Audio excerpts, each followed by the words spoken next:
জুলাই চেতনার নাম ধরে যা দেখেছি, গরু কোরবানি দেওয়া, বিভৎস এরকম মধ্যরাতে অফিস আক্রান্ত হওয়া, বিশ্ববাসীর কাছে মুখ দেখানোর মতো অবস্থা আমাদের নেই। এটা খুবই মর্মান্তিক। এখন হিসাব নিতে হবে, কড়াই গন্ডা হিসাব নিতে হবে। গণতন্ত্রের জন্য যতদিন আকাঙ্ক্ষা থাকবে এই লড়াইটা কিন্তু আমাদের থাকবেই। সুতরাং আমাদের, যেটা মাহফুজ আনাম ভাই বলেছেন, আমরা সেটা জেনে শুনেই প্রফেশনে এসেছি। অন্য 10টা পেশা থেকে এটা ঝুঁকিপূর্ণ পেশা এবং মহৎ পেশা। সেই জন্য এটার যেরকম রোমাঞ্চ আছে, থ্রিল আছে, চ্যালেঞ্জও আছে, প্রতিনিয়ত চ্যালেঞ্জ আছে। প্রতিদিনকার যেই সাংবাদিকতা, সেটা কিন্তু নিত্য একটা অজানা চ্যালেঞ্জের মধ্যে দিয়ে আমাদেরকে যেতে হয়। সামনে যে নির্বাচন, আমি দাবি করব এবং আপিল করব যে আমাদের রাজনৈতিক দলগুলির রাজনৈতিক ইশতেহারে যেন সেই ব্যাপারে সুস্পষ্ট অঙ্গীকার থাকে এবং আমরা মিলিয়ে দেখতে চাই তাদের কথা এবং কাজের মধ্যে কতখানি মিল আছে, সেটা আমরা দেখতে চাই। কারণ জুলাইয়ের যে চেতনা, সব কিছুর ক্ষেত্রে গুণগত যে পরিবর্তনের যে আকাঙ্ক্ষা, যে জনপ্রত্যাশা, সেটার প্রতিফলন আমরা দেখতে চাই।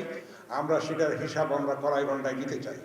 আমরা যেই জুলাই চেতনার নাম ধরে যা দেখেছি, গরু কোরবানি দেওয়া, বিভৎস এরকম মধ্যরাতে অফিস আক্রান্ত হওয়া, আগুন দেওয়া, এটা নজিরবিহীন। এটা আমাদের যতটা আমরা অর্জন করেছি তা আমাদেরকে কলঙ্কে এবং মানে কি বলবো, এটা অপবাদে এবং ঘৃণায় বিশ্ববাসীর কাছে মুখ দেখানোর মতো অবস্থা আমাদের নেই। এটা খুবই মর্মান্তিক। আমরা চাই না যে আমরা বিচ্যুত হতে। আমরা জুলাই চেতনাকে সম্মান করতে চাই, সেটাকে এগিয়ে নিয়ে যেতে চাই।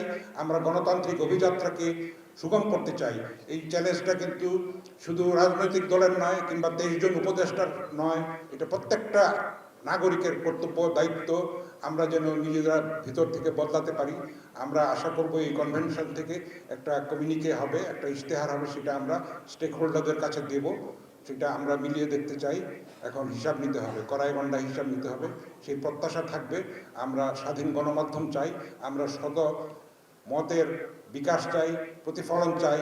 আমরা দায়িত্বশীলতারও পরিচয় দিতে চাই, দেশপ্রেমেরও পরিচয় দিতে চাই, সততা এবং অঙ্গীকার, নিষ্ঠা, আন্তরিকতারও পরিচয় দিতে চাই।